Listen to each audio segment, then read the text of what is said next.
Beyond from Mission Start Podcast. Welcome to the show. Before we do anything, let me put on the music. There we go. All right, guys. So we have a special podcast episode today. And when I mean special, I mean like holy crap, this is awesome today. So today we got some game. The past week's been crazy with gaming news. Just in general. This might be a long podcast, just saying. Yeah. But before we start things off, obviously we need to get into introduction. So as you can see, to the corner of me, right on the screen, we have my partner in crime, Greg Dietz. I'm updating my DS right now, so there's that.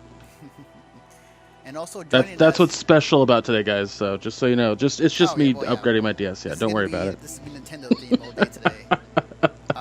And joining us, special guest, voice actress, I should say, Danielle McCrae. Welcome to the show. Hi guys, thanks for watching, and sorry for the mess in the background. It's my room. Nah, it's fine. I've seen worse. I mean, it's in my room right now. I got a bunch of stuff right behind me. But yeah, welcome to the show. She graciously came by to talk about the voice actor strike that's happening later in the show. But before we get to that, we have to get to the news in the past week. Because as we said, there were some big ones that happened, and holy crap. And obviously the one thing we have to start off is Nintendo Switch that was announced on this past Thursday by Nintendo. Let me get the B-roll footage up. Where is it? Yeah, there we go. Okay. So all right. Where to begin? We didn't get word about Nintendo's Switch or NX announcement until the day before. I think they even put it out as like, hey, the NX announcement tomorrow, and everyone was like, oh shit, NX. Like they acknowledged that it was called NX before.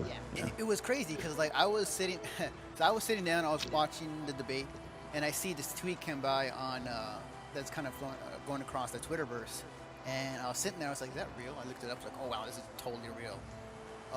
Given the fact it was 7 in the morning that everybody had to wake up to see it. Which I didn't. I just woke up and just watched the trailer afterwards. But basically, they showed off what is once an NX, now called Switch. Which first off, the name's actually for once not lame.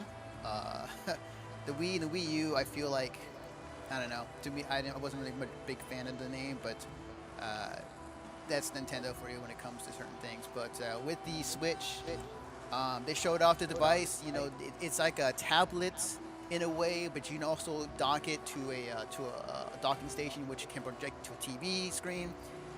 The sides of the device you can see on stream come off. You can use them on a plane like as motion controls if you want to. You can take them off and use them as multiplayer. Given the fact that they're pretty small controllers, if they were to do multiplayer, according to people with big hands, going to have problems with it.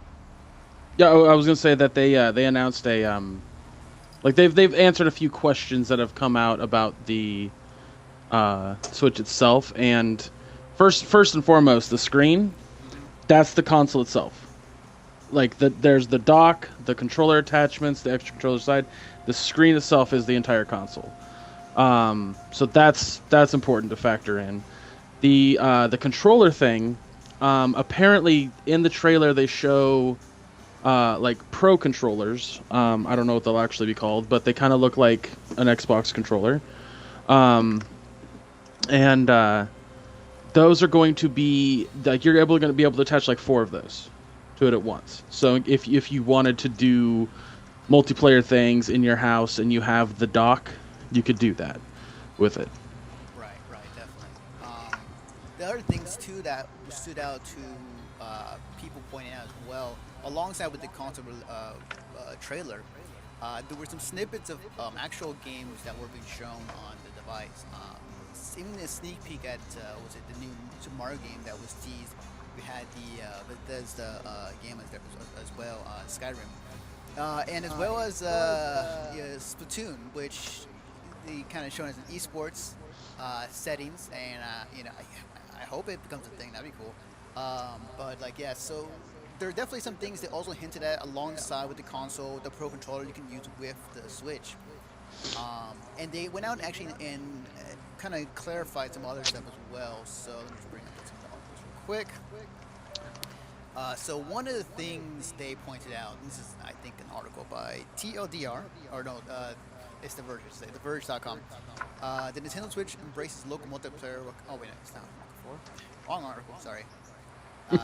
This Polygon.com already sewn up to a great start today. Nintendo Switch can't serve as a second gameplay screen on your home.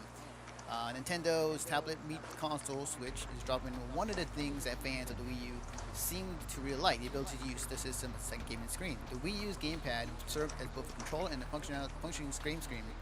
Owners could use the gamepad's screen for secondary information, different views, or even to play the game without using the television. That won't be the case with the Switch, which features a removable tablet-like device that allows owners to play games on the go. Quote, Nintendo Switch dedicated to deliver the single-screen experience on whatever screen you might choose. Nintendo's officials told Polygon when asked if the popular Wii U feature will be included in the Switch. So one of the things they added also is the fact that this is not going to be a Wii U similar situation. It's going to be basically basically it's going to be a home console experience of what they're going for. It had me very curious as far as like, are they going to push the home console that idea for the Switch, or is it a portable thing? Because they do have the 3DS, and that thing is, you know, this thing is hugely popular, and still many people use it today. And I wondered what side of that was going to go on, and it seems like they're focusing on that avenue rather than having it as, you know, it's a portable, it's a home console that still happens to have portable features. I remember when we were talking about this a few weeks ago, and I had said that I think that they're going to start steering away from motion controls. I mean, they kind of, they can still have a bit of it in it. How so? In the trailer, when the guy was in the airplane, you see him playing Skyrim, and he puts it in front of him while he's getting ready, and he takes off both of the things off of the Switch, and was playing the game like as if it was like a Wii U or like a Wii with a nunchuck. I just saw that he just had them in his hand. No, he wasn't. He took them off. Yeah, he took them off. Yeah. No, I know that. I'm not saying he didn't take them off. What I'm saying is that, yeah, they can be separate in each hand. What I'm saying is that there was no motion control. He wasn't moving his arms around or anything like that. Nobody was in the trailer. Yeah, I mean, to me, it looked like it was motion control. There's still some rumors out there that there's still, like, the device still uses touchscreen and has a gyroscope and other things. And haven't confirmed yet. What I think I read this on IGN. I could have been wrong. Wrong about what website, but I know I read it. That it is not a touchscreen. And that it does have a gyro in it, so that way it can be flipped around. Like, let's say you're watching Hulu or YouTube or whatever, and you're wanting to look at more of a vertical list. But I everything that I've seen, especially in the Switch trailer and just everything in general, it doesn't look like it's going to have any motion control capability. And, I mean, if it does, it's not going to be very heavily used. It seems like to me this is Nintendo's new innovation is whatever you want to play on the go or at home, period. I think the fact that they were showing Skyrim in the trailer, you just call it an announcement trailer, was to show that, like, games that require a large amount of processing power are going to be portable. And I think that's something I'm very excited about with the Switch. Right. I love the idea of basically I have this gaming console wherever I go. However, the concern is I know I'm going to have to buy peripherals for it. I know that I'm going to have to purchase screen protectors and covers and all kinds of stuff because like, let's say, I'm going to MagFest in a few months here, and let's say I want to, bring it with me. One thing they didn't show in the trailer is, does the screen itself have a charge port for it, or do I have to use the dock? Yeah, that's the thing that I was thinking about too. The one thing I did see, and I forgot what to link it to have it for today, but like I do remember seeing that the battery life on the Switch, outside of using it from as a console, is 3 hours, which sucks. Like if that is true, um, that it's not worth taking with you if it's only gonna be worth 3 hours. But I will say though, like, It's really thin. It looked super thin, so that kind of makes sense. right. But if there's anything, third parties have came along and actually found a way to extend the battery life. Actually, right now on my DS, I use a power pack right now attached to my 3DS, so it extends the battery life much longer than originally intended. So hopefully they'll have some third-party companies out there that can Yeah, extend the life, if that is the case. If yeah. that is We'll the case. definitely. I mean, they said that today I read that they're not going to be announcing any more stuff about it until 2017. So Yeah, at this point, what was it? I remember I saw a tweet. It said that this tweet was from a journalist from the Wall Street Journal on the technology in Tokyo, saying that Nintendo has came out and said no more official announcement would come this year on game titles, spec, details, including region lock status. So yeah, it looks like they're not going to say anything for at least another year, because this thing's coming out next year in March. So Yeah. as we get closer, I'm pretty sure we'll have a Nintendo Direct that will just explain more about the system and what they can't do and what not. how much would you like to bet that it'll get delayed?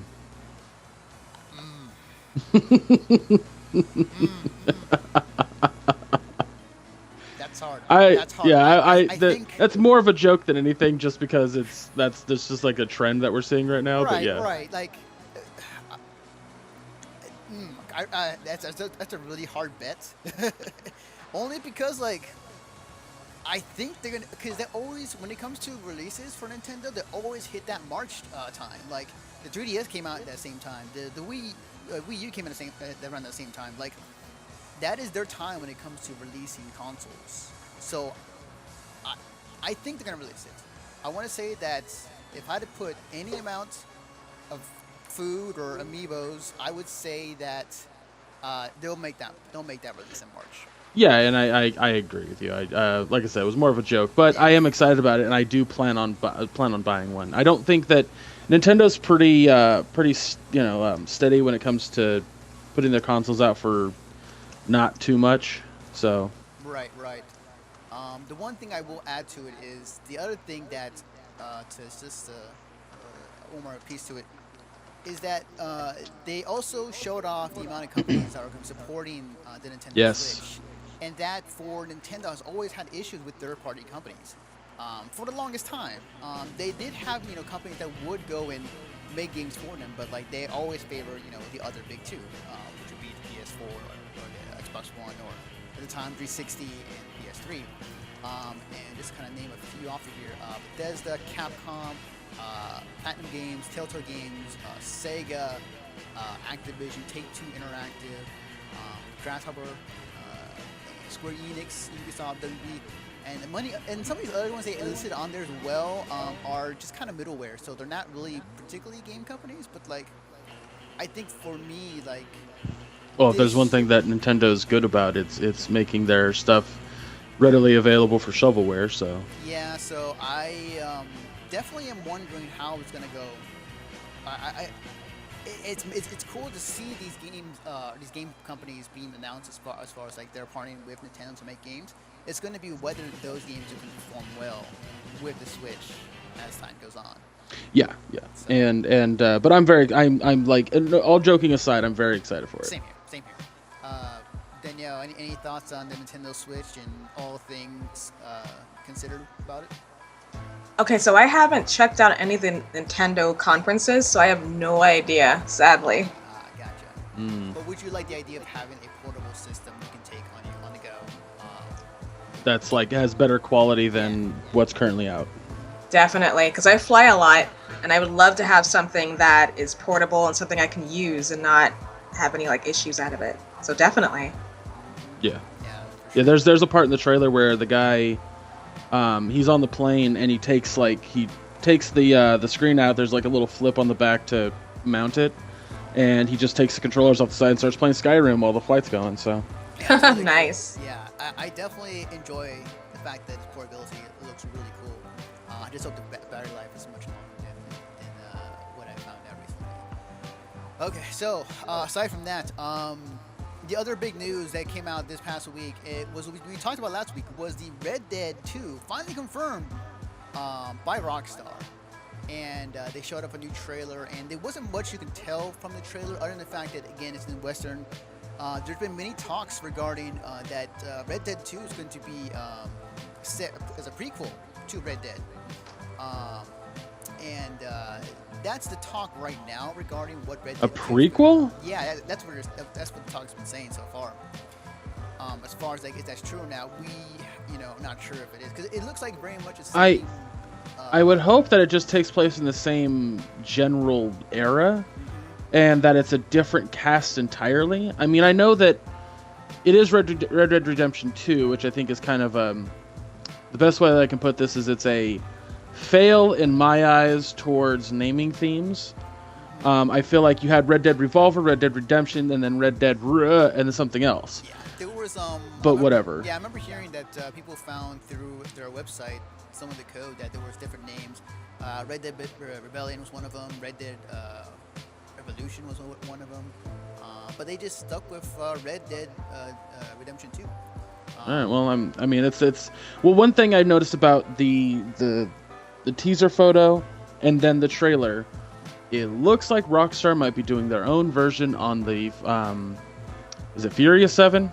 Not Furious 7. Magnificent 7. Yeah. Magnificent 7. Thank you. Yo, that'd be sick. I would love. I mean, there's 7 guys. Yeah. The archetypes that you see in their character design look very similar. And it looks like they're borrowing from a lot of different westerns, primarily Sergio Leone, which is what the original 2 were taken from. But it's I don't know why it would. I guess it doesn't really matter if it takes place before or after, if it's different characters. Right. Man, that's yeah. I mean, it's the Wild West, so they don't have a lot of room to work in when it comes to different locations. You have to have it on the West Coast. You have to have it towards the the southern part of California-ish. Yeah. My phone just went off. I forgot to mute it. I knew I heard Overwatch. I'm a gigantic fan of Overwatch at this point, and Me too. It's like my drug. it's I don't know where my hat is. I had a oh, it's downstairs. That's right. But yeah. Anyway, it's just I'm excited to see where this goes. I really enjoyed the Red Dead Redemption storyline. I thought it was a lot of fun. There was even a moment. Spoiler alert if you haven't played the first game. It's been about what 6 years? Though? Yeah, I know the I think what's it called? Be fine at this point. it's like oh my god, I didn't know Darth Vader was Luke's father. You're gonna be kidding me. Anyway, at the end of the game, when the main character you play as the entire time gets gunned down, it does this transition where you then play as his son, and you can then go and finish the missions that you started as his dad. And my brother, he had played the game, and I watched him play a huge majority of it. And then when it got to that point where like he went and finished it somewhere else, he was at a friend's house or something like that. He comes home and he's like, "Oh my God, Greg, I finished Red Dead Redemption. I saved it like an hour before the ending. You got to see this." So I'm watching him play it, and it does it, and it just transitions to his son sending over can't remember the guy's name, his grave. I went, "Josh, I don't think that's the ending." And he's like, yeah, it is. I mean, you die as a main character. I mean, it makes sense. And I go, there's no credits. There was never any credits. There's no way a game ends without crediting the people who made the game. Without crediting anybody. That doesn't make any sense. And he was like, oh, you have a point. Let me go to town and see what's up. Sure enough, there was one mission that was new. And what it was basically finding the guy and getting redemption for what happened. And then once we did that mission and finished it, we saw like the credits popped up. Josh and I were just like, All right, that was awesome. That was legit. Yeah, Um, definitely. so because of that, because of the way the story was told, I'm very excited to see what they do with this one. And if it is inspired by Magnificent Seven, I'm so into it. It's not even funny. Oh yeah, definitely, Like- definitely. I just recently saw the movie too, and if it's the same idea for Red Dead 2, I would be totally over that. I just had an idea. Uh-huh. What if, just throwing this out there, Okay. Grand Theft Auto 5, you play as 3 different characters.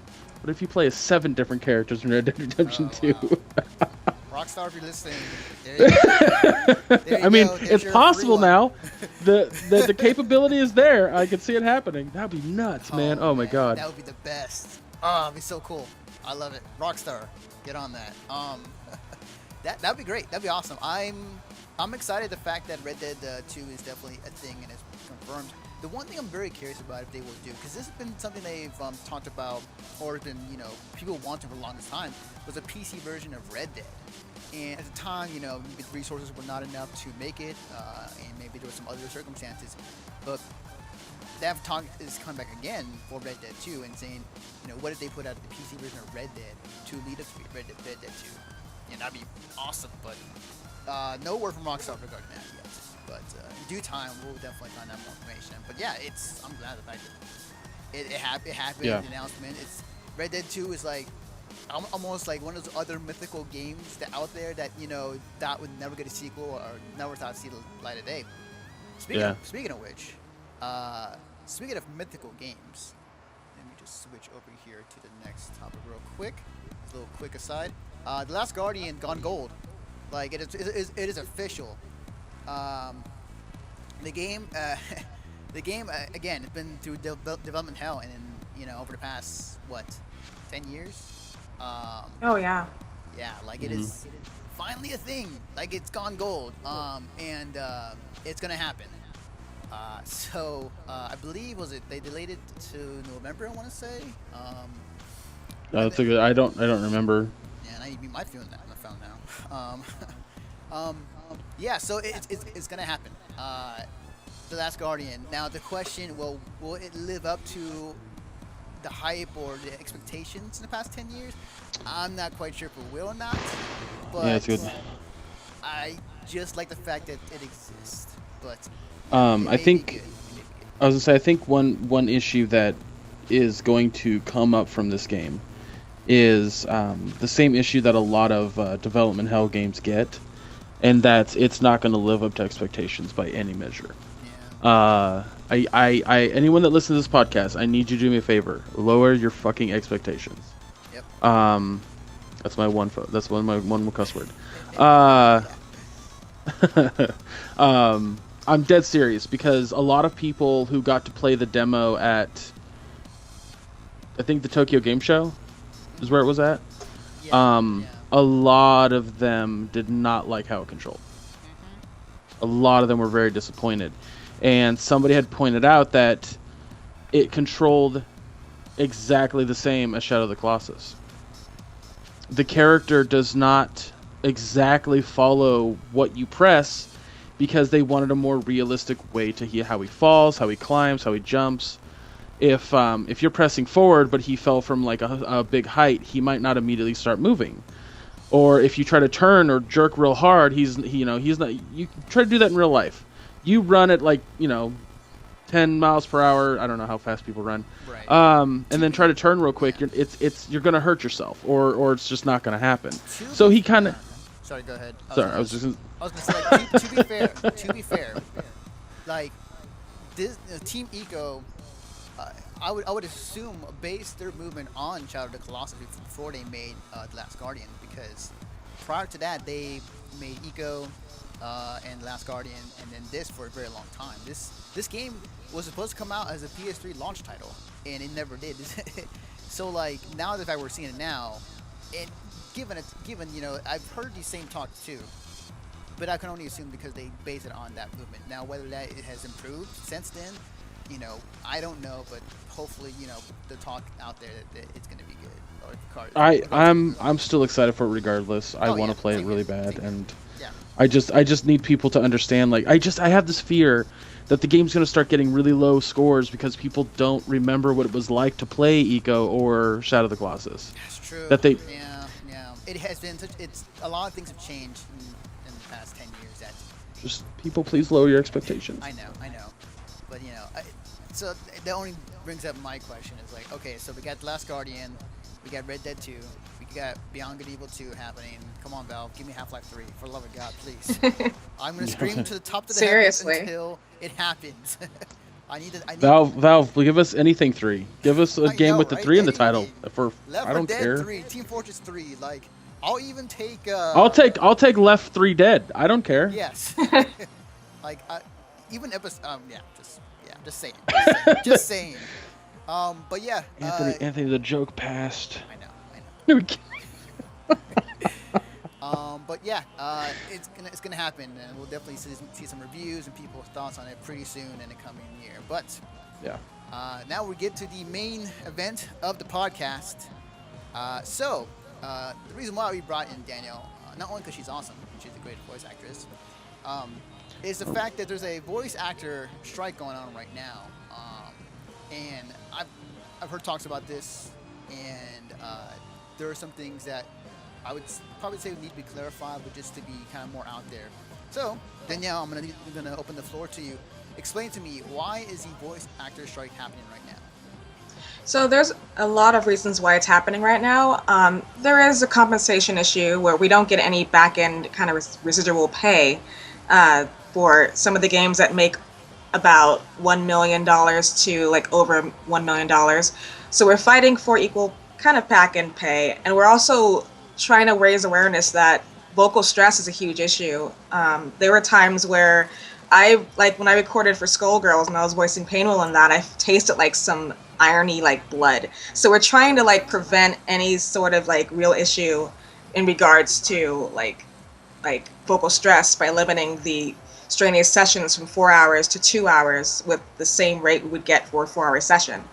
And also, another thing we want to raise awareness toward is a lot of times when we go in and record for these games, we don't know what the title of these games are. We get like these code names, like let's say Fluffy Bunny, and it's really World of Warcraft, and we have no clue what we're recording for. So that's an issue as well. There's a lot of issues going on here with. I could definitely see that being a problem, as like you might want context to what you're doing in the role, and if you don't know, then maybe it's not going to come across to the player or the viewer in a correct way. Oh yeah, and a lot of times when we record for these games, we have no idea what we're recording for and what the context is for the character, or we just get our lines and that's about it. We don't really know who we're talking to and what the game's about, so that's a little scary. Right, I can imagine so. The one thing that I remember, this happened before. Like I remember there was another voice actor strike that did happen prior to this. Was it over the same reasons as this one, or was that for another different reason? I'm not too familiar with that other strike. I do know that there was an issue back in the 90s about fair pay and stuff like that, and that was back in 1993, but we're still following that same model when it comes to like pay and all that stuff, and I don't know, it needs to be updated, and yes, I remember hearing it definitely needs to be updated. Yeah, I remember hearing about that, like regarding like how it's functioned and how that works. Something that has never been changed, like you said, like from the 90s, and it's still being used today in the game industry. So, as far as what has been the support has been so far, not only just from an audience standpoint, but like other voice actors that opted in, like what has been the situation regarding that? Oh, the support overall? Well, it's been really good. It's been very positive. I really appreciate the people who are standing behind us and are supporting us in this cause, because it's. There was a tweet I read yesterday from Tara Strong, and she was talking about how her and several other voice actors are talking to the negotiators for this SAG-AFTRA possible strike, and they were saying that nobody cares about the voice actors. Like, voices are just one thing. The people don't buy the games for the voices, they only buy it for the game, so we can just get whoever. And that bothered me a lot, And when I read that tweet from Tara Strong, it's like there have been numerous games. I'm a gamer. I love playing video games. So there have been numerous games like The Walking Dead, Telltale Games, and I can't imagine that game without any voiceover whatsoever because that game wrecked me with those performances. So yeah. Yeah, the Telltale games are all about dialogue and learning characters through their interactions with each other. So the Telltale games wouldn't exist without voice actors. That's. Oh, sorry, go ahead. Go ahead. I was done with my point. Okay. To play devil's advocate, because I was thinking about this yesterday. Now, the game industry back then, I'd say in the early games, 80s and 90s, even the aughts, voice acting was not as prevalent back then as it was now. Most of the stories that were conveyed were in text form. In some games, even recently, they don't need voice actors. This is where atmospheric, like Journey or Abzu, where there is no voice acting. Like the world, the game tells you what the story's going on, and that there's always, at least from my understanding, and correct me if I'm wrong, that voice acting, getting into it is a lot harder for some people starting out. And you often see people on YouTube who are, doing these abridged series or trying to find ways to get their voices out there to get in. And through the game companies, in the game industry, they have done this before. Like they don't need voice actors to convey a story, and most recently some do, but some don't. So, to that, what answer do you have in regards to why is voice acting so important to games now than it was back then? Well, going for Journey and games like that don't have any sort of vocal dialogue, I think there's certain games that need the voice acting and some that don't. Journey is one of those that don't need any sort of voice acting because it kind of tells its own journey as you play the game. But I feel, I'm sorry, I blanked on your question. No, it's fine. It's fine. I got into it with Journey. No, it's very emotional. It's cool. No, it's very emotional. My question is like, again, like games right now, games now, AAA games or some games that are need voice acting is prevalent, but in the beginning 80s, 90s, 2000s, some games don't even need voice acting to convey their story. Legend of Zelda is another example of like they just use complete text and they use gibberish to talk. The question I have for that devil's advocate question, Anthony, because I don't think you're actually asking that question. The question I would ask back to that, just real quick, is: would you want every game to have no dialogue? It depends. I just recently played. It depends. You would want every game to have no dialogue. Well, it depends nowadays. Like I recently played Limbo. Oh, not Limbo, but the other played that game. Inside. I recently played that. There was no dialogue whatsoever in that game. Could you imagine a Telltale game with just text-based dialogue? Yeah, because it'd be boring. Well, I mean, again, like back in the 80s, 90s, and the early aughts, like that was a thing that happened. And there's still games today who still invoke text to convey to the player. Now, as far as like, do I want that? I know you don't want that. I'm arguing against your devil's advocate character you've created. It's just my point is that like not to overstep here or whatever, but right.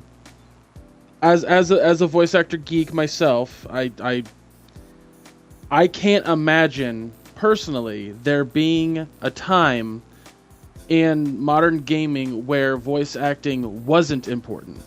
Like, I see your point on the devil's advocate question, Anthony, and there is room for games that are text-based or just have text dialogue as a whole, but go back to games that were point and click. Go back to, like, Tim Schafer's early games, right? Yeah.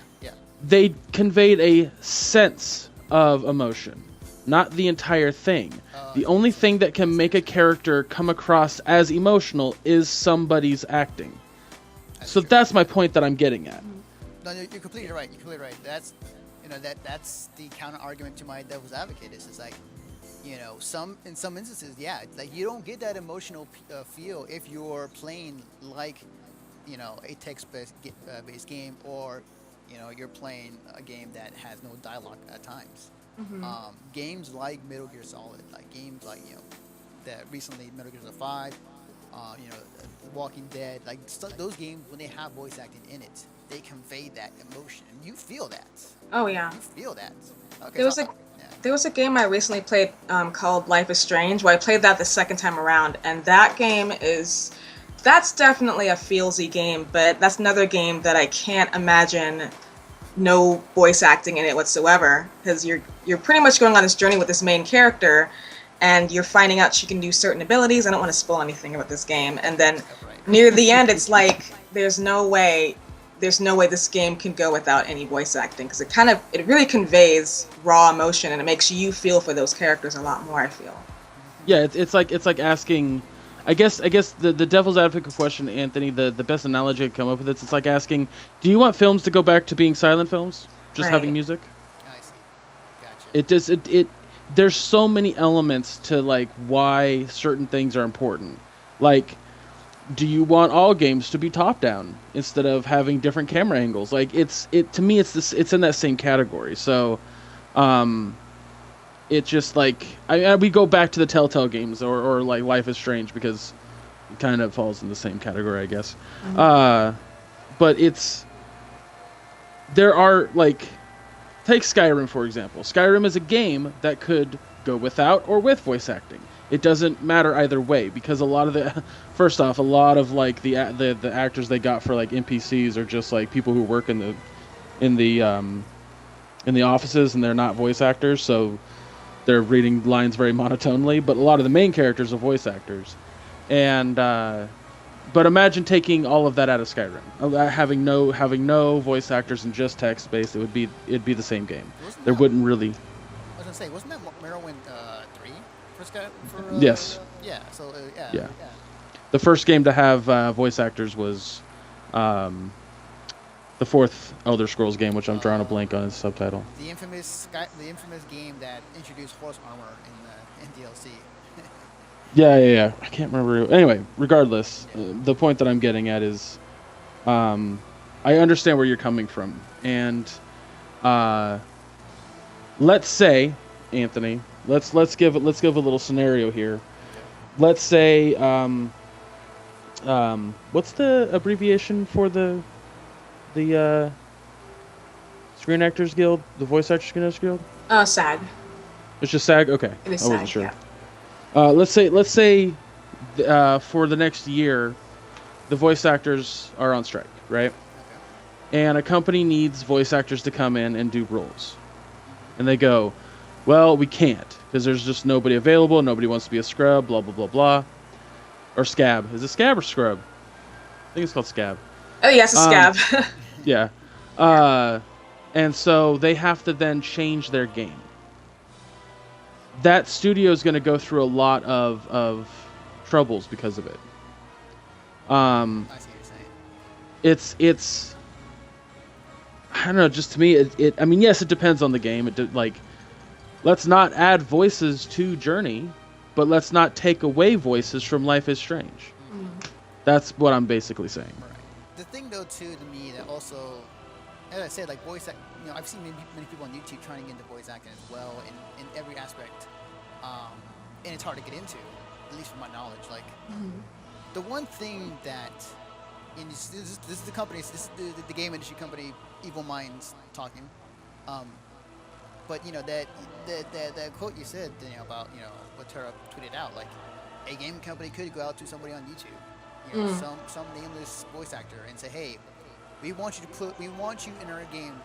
We'll pay you for this certain amount, and they'll treat them just as it was the other voice actors. And well, not most often, but like my guess is that those people who are offered will more than likely probably take that, because take anything they can get, especially in voice acting. Yeah, I couldn't imagine Breezy Voices not turning down, or her turning down a role that was given to her, like, hey, EA, we want you to come and do a voice for Mass Effect 4. Like, she's not going to turn that down. Yeah. So it definitely is something where they could do that if they wanted to. but I still think that voice actors as a whole, as far as like what is out there, the talented voice actors that have done this for a while and know how to convey those emotions, know how to convey something that somebody on YouTube may or may not be able to do, um, much more significantly than what a game company would be able to do without them. Um, but to get back to you, Danielle, regarding like what exactly is happening right now with the voice actors and with the strike right now. Is it strike on every video game that the voice actors are not going to be a part of, or is it only certain game companies and certain games they're not going to be striking against? Well, it's not. Thankfully, it's not every video game company. It's certain video game companies. I think I counted about 11 companies. I know EA is one of them, and Disney's one of them, and a few others are on that list. But not every game company is against what we're asking for. Just these 11 companies that they're against it we're talking about. Okay, okay. The other thing I wanted to ask too was that what what is the plan right now? Like, what as far as like with the strike? What happens if a certain amount of time has passed? Like, do you guys keep doing it, or will there be negotiations down the road if it comes to that? Like, what exactly is the plan? Well, right now, we have the scary thing is we don't know how long it's going to last. So that's pretty frightening. So we're trying to raise awareness for people, which I think that's what the hashtag Performance Matters means. In my opinion, I feel like we're trying to raise awareness to people that may not understand what it's like in booth, like recording something like Call of Duty for 4 hours and losing your voice. We're just trying to raise awareness to the public so that they know how important this issue is, and hopefully that'll get to these companies that are against what we're fighting for, and maybe they'll like change their mind, negotiate. But that's just me thinking positively, Right, crossing fingers. Definitely, definitely. I mean, in the past, when I've seen other actor strikes, they can go on for months, and Yeah. I sincerely hope that's not the case for you guys, because, again, as a self-proclaimed voice actor geek, it would break my heart to see it not come to any kind of conclusion. That being said, I do also hope that a lot of you guys do find work outside of these companies. From what I've read, and correct me if I'm wrong, but it's just like a certain number of video game companies. It's not any animation studios or anything else like that, is it? No, it's just video game companies. Just a few of like some of the video game companies, but nothing is affecting the commercial or animation market. That's good to hear. That's good to hear. That means that there's still a lot of work to be had, and that's great, because there's a documentary out there, if you haven't seen it, on Netflix, called Hey, I Know That Voice. I think it's called. Yes, that's a good documentary. It's amazing, but they do talk about in there that when you strain your voice to that extent, if you are in the booth for 4 hours, and let's say you're doing a video game, and they want you to be the entire time, you need a day or two off. You need to rest those vocal cords. They are essentially like a muscle, and too many people take for granted or don't understand the effort and work that goes into that sort of thing. And again, I'm not trying to step on toes when I say this, because I mean you're a professional in the situation, Danielle. I'm not. I'm just a fan. But from a fan's perspective, I gotta be like, when I'm done streaming for 4 hours, and my thing about streaming is that I want to make it a performance. I want to constantly talk to the chat. I want to be there the whole time. When I'm done, my voice is hoarse. Like, I need the rest of the night to not talk.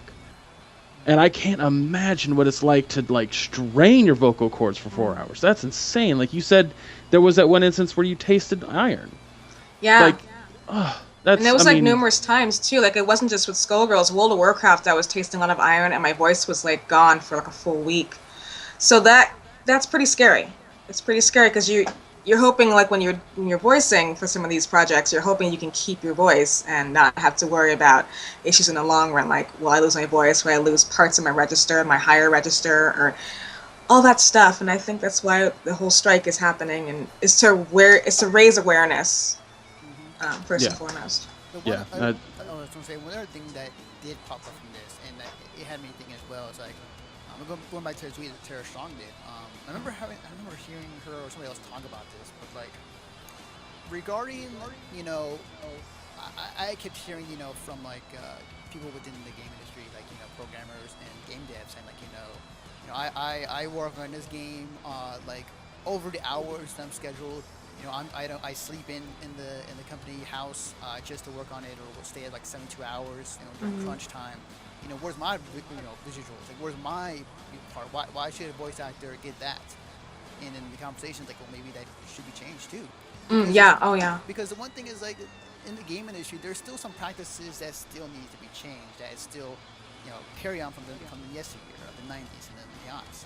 Like, it's definitely. I hope that this works out for the voice actors. But I hope this conversation also carries over to other aspects of the video game industry, because during crunch time, like, these guys are working their butts off to get this game done in a span of like a month, and sometimes like that means like sleeping in the company's house for a good amount of time, for a week or for a couple of days, and I'm hoping that this will carry over and help that. It's tough. Like, right now it's really tough in the game. Oh yeah. Yeah, I'm really hoping, and it's me going back to the positivity thing. I almost pulled the power positivity from New Day, because wrestling. But that's my whole thing with this, the power of positivity. I'm just thinking so positive. But I really hope what we're fighting for does carry over to the devs, because they deserve better treatment and better pay as well. So I'm hoping that what we're doing is also going to inspire them to kind of do what we're doing and get the same treatment that we're trying to get. Definitely. And you know, I hope for the best. I hope Yes. for the best for Oh, yeah. everybody. Like, I hope that, you know, this goes well for voice actors.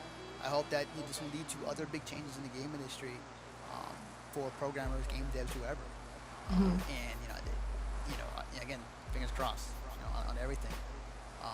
Yeah. But before we close out the show, we do have a question in the chat, actually. Oh. So, which his name is Ronald Kuhn, or I call him Ron, but shout out to Ron. He asked, how did you get into voice acting? I'll make an abridged story to that, because that's kind of a long journey. That's more of an origin story, but yes. So I got in as a fan. I'm still a huge fan of voice acting, even though I'm doing this professionally, but I'm a fan at heart. I did a lot of amateur dubs, and I don't want to call it amateur. It's more like fun kind of dubs and stuff like that, and radio plays on Voice Acting Alliance and Voice Acting Club for about a good 7 years. And after a while, I was thinking, well, if I want to do this professionally, I got to take theater. So I went to my college, I took all the theater classes that they offered, and then I took these other classes. They're more like workshops.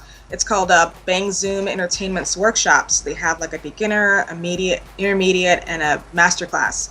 And they pretty much teach people how to prepare with getting in the booth and how to get into character and learn that it's acting first instead of voice. And the teacher for that class, his name was Tony Oliver, who does a lot of directing in anime and video games. He's also a voice actor. He came up to me one of the classes, I think the second class I took, and he said, I think you're ready to work in the booth. We're going to put your name down on this list, and we can't promise that you will be a voice actor or not if you'll book anything. So I put my name down on the list, and I think 2 or 3 months later, I booked a role in League of Legends as Karma, and it just kind of started from there. Nice, awesome. Yeah. Awesome. Wow. That's really cool. It's always interesting to hear the origins of some voice actors, like how they got into the industry. Yeah, oh yeah. It's very interesting to hear. I have a friend who lives here in Sacramento. She was a friend of somebody working on the latest isometric Legend of Zelda, or not Legend, Jesus Christ, I'm drawing a blank. My brain just stopped. Tomb Raider, the Tomb Raider Temple of Osiris, I think it was. Oh. Gotcha. And because he was friends with her, he was like, "You're an actress, right?" And she goes, "Yeah." And he goes, "Can you do a role for us?" And so when you it's her only role, and but she does Isis, goddess Isis. Nice. For the game. And when I was talking to her about it, when I brought in, because I had her on the stream that I do occasionally, and I was interviewing her and whatnot, And I asked her, I said, Ray, would this be something that you would want to become like a career? Like, would you want to do more of this? And she was like, absolutely. I hope to snowballs into more stuff. Mm-hmm. But the problem that she came across was that living in Sacramento, there aren't many places in Sacramento that count as agencies, if you will, or like ways for her to kind of further that. Mm-hmm. So she didn't pursue it. Would your advice to people who want to get into it, like, don't stop trying? Like, you're not. It's not just gonna fall into your lap. You have to kind of put effort into it.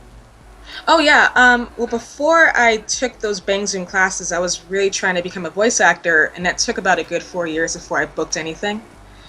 So perseverance is definitely key here. It's very cliche, but it's so true. And it takes a lot of patience because it's not an overnight success. Like, you may book something one moment, and then let's say you may not book something again in the next few months to a couple of years to a few years.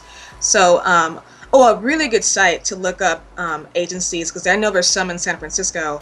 There's a site called voicebank.net, and that pretty much shows all the locations of different agencies in certain areas and casting directors and agents, or I already said agencies, but in production houses. So definitely that, but it will take quite a bit of time. Sometimes there's some people who come into this field and like they trip and they smell like roses and they start booking things as soon as they show up on the scene, but it depends on it varies on every person.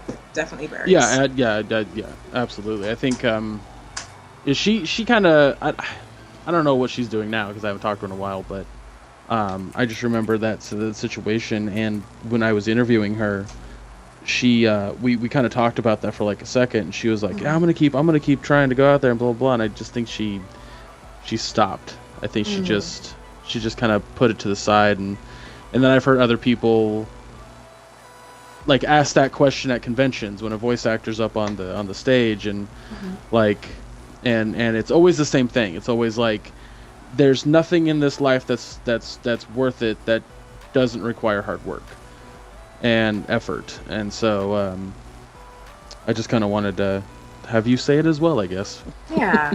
Never give up. Even if it does seem like it's hopeless, like, you never know, like, once you think you're going to stop trying, or you're like, I'm just going to give up, you never know. You might get someone coming up to you and saying, could you voice in my game, or could you voice in my show? So I always pursue the whole, you can do it if you try it. If you want it, the doors will open for you. It just takes a lot of hard work and effort. Mm-hmm. Right. There's an analogy I always use, or well, not an analogy. There's an actor, Bryan Cranston. Everyone knows Bryan Cranston. Oh yeah. He spoke about this, I think, on James Lipton's show. I think it was James Lipton. Basically talking about how he had been struggling as an actor his entire life. The man is like in his late 50s. I mean, he's pushing 60 at this point.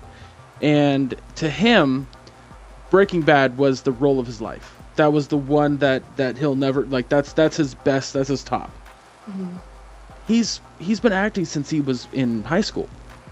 He's been acting his entire life, and the biggest role prior to Breaking Bad was Malcolm in the Middle for him. And he goes, and that role did not get me much. That role wasn't about the dad in the show. That role was about Malcolm and the kids.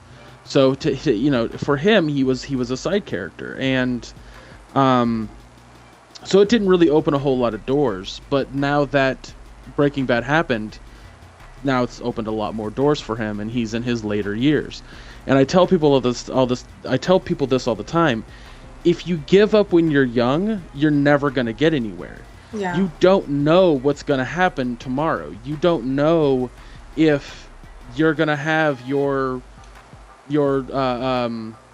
as Scott Cawthorne says, your Five Nights at Freddy's. You don't know if that's going to be it. Mm-hmm. So if you give up now, you're giving up, period. Like, you're just giving up on your dream as a whole. So yeah, definitely. We'll say Greg. But this is going to be the end of our show. Power positivity. Yes, power positivity. Power positivity, yes. So, and before we end it, I must say, wrestling is definitely anime in its purest form. I'm just going to go on the record and say that. Yes, I agree, because I was thinking, because somebody did point that out. I was like, Yeah, that's actually right. Actually, holy crap, that is perfectly right. That is awesome. So before we end the show, two things from you, Danielle. One, overall thoughts about the voice actor strike, and where can they find you on the internet?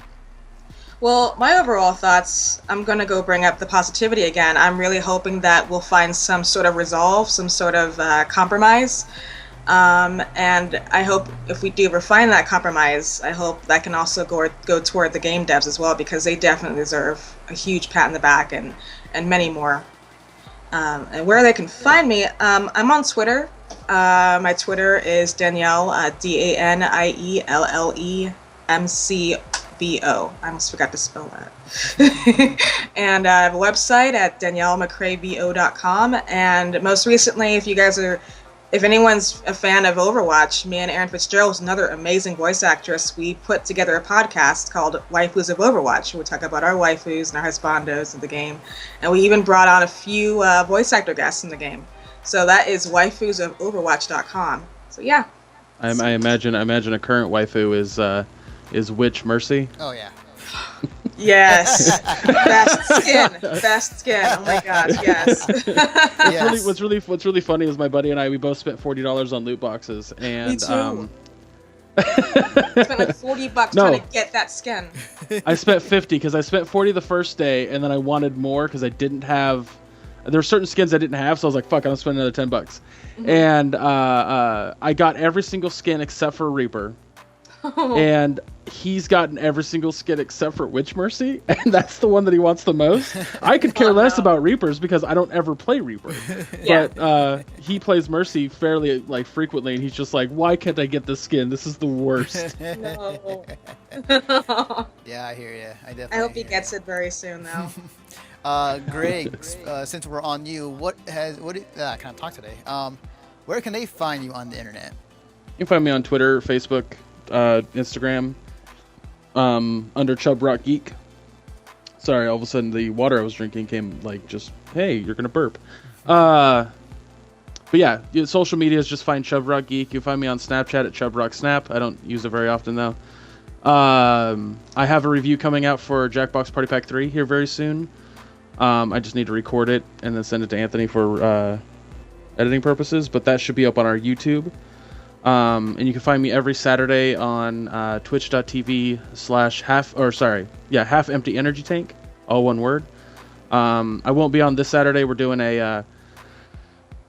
are, the other parts of the team who live in North Carolina, they're doing a fundraising event called Scary Games to Scare Up Some Cash, because they're trying to get some bands to MagFest. Oh, nice. So awesome. so I won't be doing that. However, I am doing something fun on Saturday besides playing Titanfall 2, and that's I'll be going to a live production in Sacramento of the Rocky Horror Picture Show. Oh, so I'm that's really looking forward to that. Yeah, I was so disappointed with the Fox one that. Oh, I didn't watch that one. I was afraid. I was so scared. Don't do it. Don't. Just leave it alone. Just ignore it. I'm not.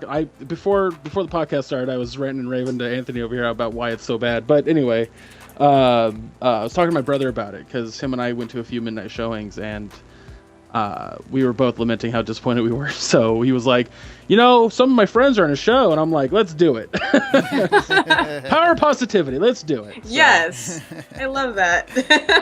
Awesome. You can follow me on Twitter as well at @DefectiveNaruto. You can follow the work that me and Greg do on our website at missionstarpodcast.com. You can also follow me on my Twitch channel at twitch.tv/clawmaster4, which you can find me on weekdays now, 1 to 6, I think it was, Monday through Friday. Trying out to do part-time streaming thing. It's actually a lot harder than I thought, but I'm somehow powering through it. But before I get to that, if you enjoy this podcast, if you enjoy watching this on YouTube or on here on Twitch, definitely follow us on Mission Starter Podcast on iTunes, Stitcher, and on Patreon. This is a show that goes up every Tuesday for free, and then Monday for Patreon users. We also have a convention talking. Oh my God, I'm losing at the end here. We also have a podcast talking about conventions we've been to. If we've been to a convention, we'll talk about it. It's called Econover. It goes up every time we go to a convention. The next one coming up would be KrakenCon over here in NorCal. So expect a Conover episode for that pretty soon in the near future. You can also find on iTunes, Stitcher, and on Patreon. Also in the podcast section of our website. And last but not least, if you enjoy comic books, entertainment, movies, specifically with the new movie coming up, Doctor Strange, which I've heard is getting really good reviews, check out the Rolling 20s hosted by Jeremy Wilson. It is up every Friday, whenever there's a new episode there is. On iTunes, Stitcher, and on Patreon, as well as all these two podcasts on our website in the Patreon on the podcast section of missionstarpodcast.com. And that's gonna do it for us. Again, thank you, Danielle, for coming by the show and talking about the voice actor strike. You're very welcome. Thank you once again for having me. And yeah, thank you. Yeah, not a problem. Not a problem. Anytime. With that, we're going to end the show. Thank you guys for watching again. And I'm losing at the very end, but I am... You got this. Thank you guys for watching, and we will see you guys next time.